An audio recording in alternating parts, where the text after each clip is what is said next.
Graças e paz, meus amados. Pastor Joimar com vocês, aqui no canal do Pregador Cristão, trazendo a segunda etapa daquele estudo a respeito da Páscoa Cristã. Você que não é inscrito, por favor, se inscreva. Isso é muito importante para a evangelização. Assim o YouTube, quando você se inscreve e deixa seu like, o seu gostei, ele divulga, ele envia para outras pessoas esta palavra. Tenha sua Bíblia em mãos, para que nós possamos também acompanhar juntos os textos que vão ser lidos. Tudo bem, então? Na aula anterior, nós falamos a respeito da origem da Páscoa cristã. Ela tem sua origem quando o povo de Israel sai da terra do Egito, da casa da servidão, numa grande e poderosa libertação que Deus efetuou na vida daquele povo. Eles tiveram a presença de Deus punindo os egípcios. Na última praga, Deus passou pelo meio do Egito. E então, esta passagem do Senhor pelo meio do Egito foi celebrada a Pessá, a passagem. E também foi o marco final da libertação daquele povo da terra do Egito. Por toda a antiga dispensação, Deus operou por meio de sinais, ritos, símbolos e tipos que concluíam a pessoa do Messias. É claro que nem todos eles tinham consciência clara de que aquele cordeiro, bezerro ou cabrito, que era imolado para o perdão dos pecados, ia ser personificado na pessoa de Jesus Cristo. É claro que nem todos eles sabiam que aqueles novilhos, bezerros ou cabritos que eram imolados, sacrificados para a expiação dos pecados, representava a pessoa do nosso Senhor e Salvador Jesus Cristo, o Cordeiro de Deus. Mas eles sabiam que aquele ato de sacrificar um animal inocente era Deus preparando um substituto para os seus pecados. Eles tinham ciência disso. Portanto, na Páscoa cristã, há lugar apenas para o sangue do sacrifício, para um único agente que é capaz de trazer expiação e perdão dos pecados, Jesus Cristo. Nós vamos ver agora textos no Novo Testamento que falam com mais clareza a respeito desta luz que Jesus trouxe sobre a igreja, na sua pessoa, falando a respeito dele como o sacrifício pascal pelos nossos pecados, ele sendo o Cordeiro de Deus. Nós falamos na aula anterior que João Batista viu Jesus descendo às margens do rio Jordão, apontou para ele e disse: eis o Cordeiro de Deus que tira o pecado do mundo. Hoje veremos mais textos que apontam para Jesus Cristo como o sacrifício pelos nossos pecados. Vamos lá então? Em 1 Coríntios, capítulo 5, verso 7.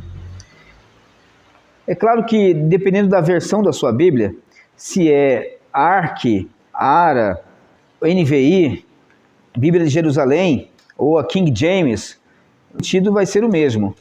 Então, no texto de 1 Coríntios, capítulo 5, verso 7, o apóstolo Paulo conclama a igreja de Corinto para que se purifiquem, não vivam mais a velha vida de pecado, porque eles foram tirados da terra da escravidão do pecado para uma nova vida, por meio do Cordeiro Pascal.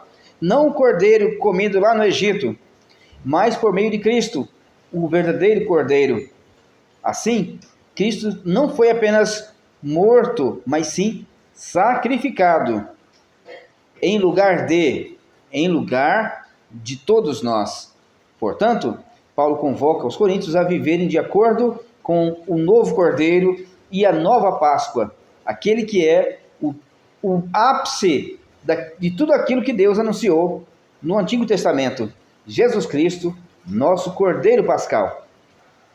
No próximo texto, vamos para a primeira epístola de João, no capítulo 2, verso 2. João trazendo aos crentes a firmeza do perdão dos pecados através da propiciação que Deus preparou para esse perdão, Jesus Cristo. Ele diz: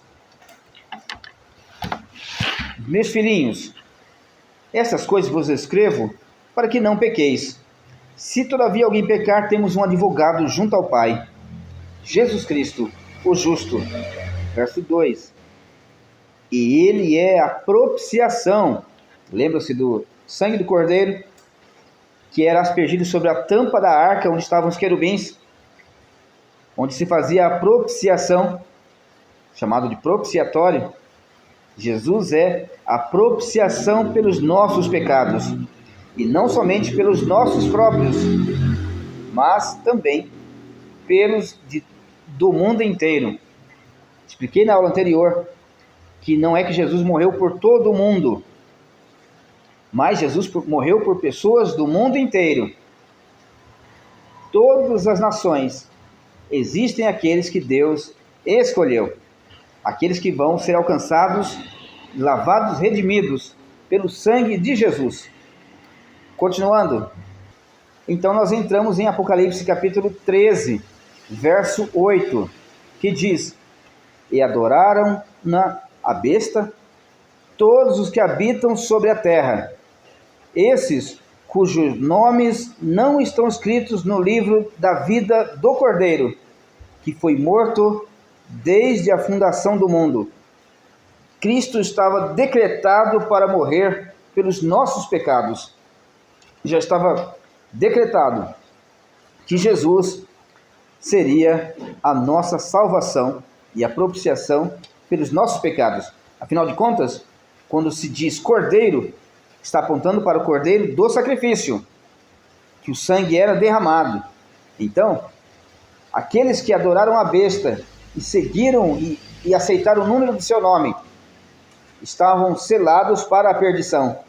Aqui, os que amam o cordeiro e os que são lavados pelo seu sangue, são selados para a salvação.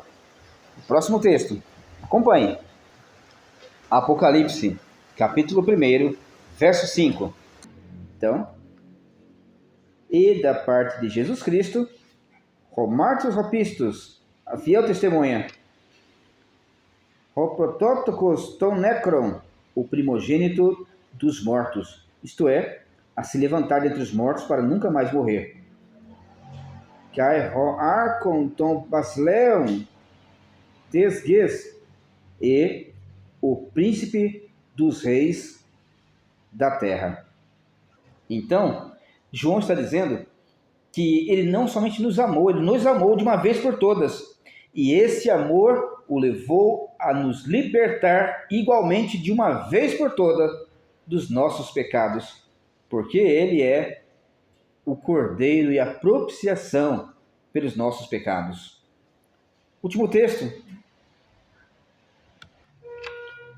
Então, nosso último texto é Apocalipse, capítulo 5, verso 6.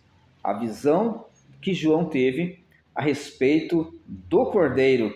E qual é a natureza dessa visão? Vamos lá, então? Caiadon, remesso do trono, e eu vi no meio do trono, Caiton Tessaranzon, e dos 4 viventes, nossas versões, tá? Seres viventes. Kai remesso-tom presbiteron, e no meio dos anciãos, isto é, do trono dos anciãos, Arnion, um cordeiro, Esteco Rus, Esfâmenon, é conquerata. Então, para nós interessa até aqui. Então, um cordeiro, como tendo sido sacrificado. Então, quando João está chorando, porque inicialmente acredita que ninguém foi capaz de abrir o livro, nem de ser digno de olhar para ele, ele é tocado por um ancião, que já está no céu, e ordena que ele olhe para frente. Então ele vê nada mais nada menos que Jesus Cristo, o Cordeiro como tendo sido morto. Afinal de contas, o Cordeiro de Deus foi sacrificado na cruz do Calvário. Ele usa essa linguagem do Antigo Testamento para informar aos crentes do período do seu apostolado, das perseguições, que as suas perseguições não são em vão. Jesus Cristo venceu na cruz do Calvário e ele é digno para estender a mão, suas mãos furadas pelos pregos, e tomar do Deus Todo-Poderoso o livro da vida. Que Jesus é esse Cordeiro sacrificado, Cordeiro Pascal, a nossa aliança com Deus e a nossa libertação dos pecados. Portanto, isto é Páscoa. É Jesus Cristo sacrificado, não somente sacrificado. Ele morreu, conforme diz no Credo Apostólico, desceu ao Hades, mas ressurgiu dos mortos ao terceiro dia. E é isso que nós teremos no domingo de Páscoa, a ressurreição do Cordeiro. No terceiro dia ele ressurge dos mortos, o primogênito dentre os mortos, e ocupa o lugar da primazia como Deus Filho Salvador. Portanto, nossa Páscoa é a Páscoa onde Jesus reina. É a Páscoa que não discrimina, porque ela está centralizada no sacrifício do Cordeiro. Que Deus te abençoe e que te faça prosperar no conhecimento de Deus. Faça um propósito deste ano, você ler a Bíblia todinha até o final de um ano. Eu garanto para você que isso é possível. Deus te abençoe. Não se esqueça, leia a Escritura.